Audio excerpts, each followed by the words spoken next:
As a kid, I was raised on a diet of classic rock and radio pop. And as I got older and angstier, I wanted to discover things that were a little bit less mainstream. I started looking for music that was alternative or underground in nature. And it was that search that led me to the name Steve Albini. Like so many people, I first heard Albini's work through Nirvana. He produced their final studio record in Utero. And it's an amazing representation both of Nirvana's gifts as a band and also of Albini's very specific approach to recording. And those two things go hand in hand because at the heart of Albini's approach was a desire to capture the way that an artist sounded, for real. Now, Albini worked on a lot of albums by a lot of different bands, both famous and totally unknown. And what comes through is the fact that those albums don't really sound the same because he didn't really have a signature sound. He didn't want to leave his fingerprints all over somebody else's music. He wanted just to capture whatever it is that they wanted to make. That core philosophy helps explain why he liked to refer to himself as an engineer rather than a producer. He didn't feel like he was producing records in the way that George Martin or Quincy Jones produced records. And it also, I think, probably helps explain why so many ordinary musicians, people who you don't hear on the radio, who you'll never see on a red carpet, are really mourning Albini's death. I considered Albini to be one of the last and brightest beacons of a DIY culture that you would think would have a really important place in the modern music culture because so much stuff is actually DIY, but that actually is very different from the kind of words and ideas and attitudes that you'll see expressed on most YouTube videos about making music. Albini wasn't into tricks. He wanted to capture real music that happened in a real physical space as accurately as possible. So when a band sounds good, like Nirvana did in the In Utero era, or like Superchunk did in the No Pocky for Kitty era, the results sound magnificent. Whereas, if a band or artist isn't at the top of their game, like Page and Plant weren't in the late 90s, the results can be sort of mediocre. That's just a natural effect of Albini's approach, because he wasn't going to add any special sauce of his own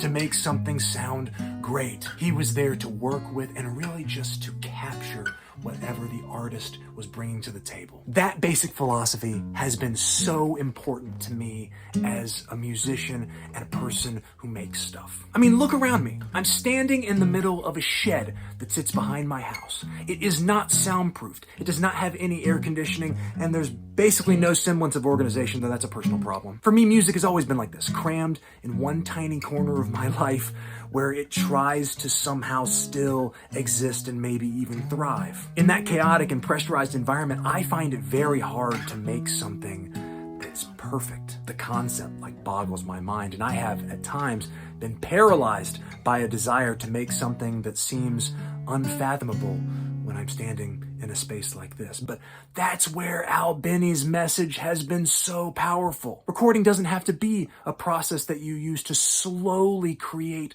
a perfect result. The perfect thing may be whatever was actually happening in the room, and recording is just a process of trying to capture that as faithfully as possible. That's a philosophy I can get behind, because I know I can sit in a room and play a guitar.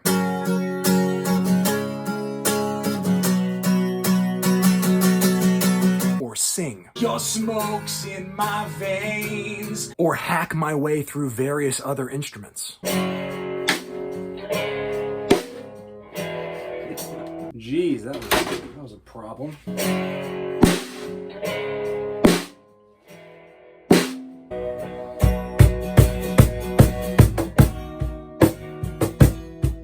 None of my work is going to be perfect, but it still exists, doesn't it? And couldn't it all be combined into something that is, in a way, a perfect representation, a perfect capture of who I am as a musician and a person in a moment. And there is a direct line from that philosophy to the words and writings of Steve Albini. And of course, the music. I can't leave out the music. It proves that you don't have to overproduce something for it to be music. And it suggests what you can accomplish if you measure the quality of a recording by its capacity to capture the real. On the day of Steve Albini's passing, I didn't know that he had passed. I wasn't thinking about him at all. But I did have an unexplainable urge to come out to the shed and get back to work. I resumed, or really restarted, work on my last song project and made a lot of progress. And for whatever reason, I really had Steve's message in my heart. I knew as I tracked snare for the very first time that the result wasn't going to be perfect. It definitely wasn't going to be perfect when the snare part overlapped with a snare-like part on this cajon back here. But it's not that I didn't care, it's that that's who I am. The idiosyncrasies in timing and attack, aka the errors in my playing, are true to the limitations that I have as a person, as a player. And I'm okay with those limitations showing up in the music that I make. Not only does it document where I am at this moment in time, but it helps me feel like I'm making music that has a purpose, that has a reason for existing. Because if you stumbled upon one of my songs in your YouTube feed or your streaming service, I don't think it would sound like everything else. That doesn't mean it would sound better, but it would sound different. Different in ways that may annoy you, but also in ways that may speak to you. And that potential is one of the things that gives my music a reason to exist. I'm grateful for that, as I am grateful for Steve Albini and everything that I've learned from him and from the music that he has made or recorded over the course of a very productive, very impactful life. I hope that Steve rests in peace. I wish the best to his family and friends. I hope that all of y'all are doing well.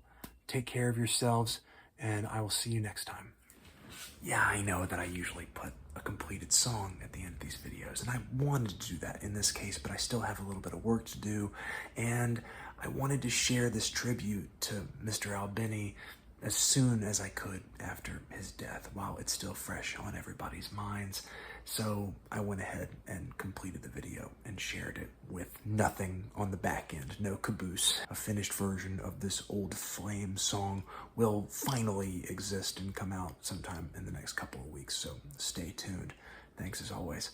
I'll see you around.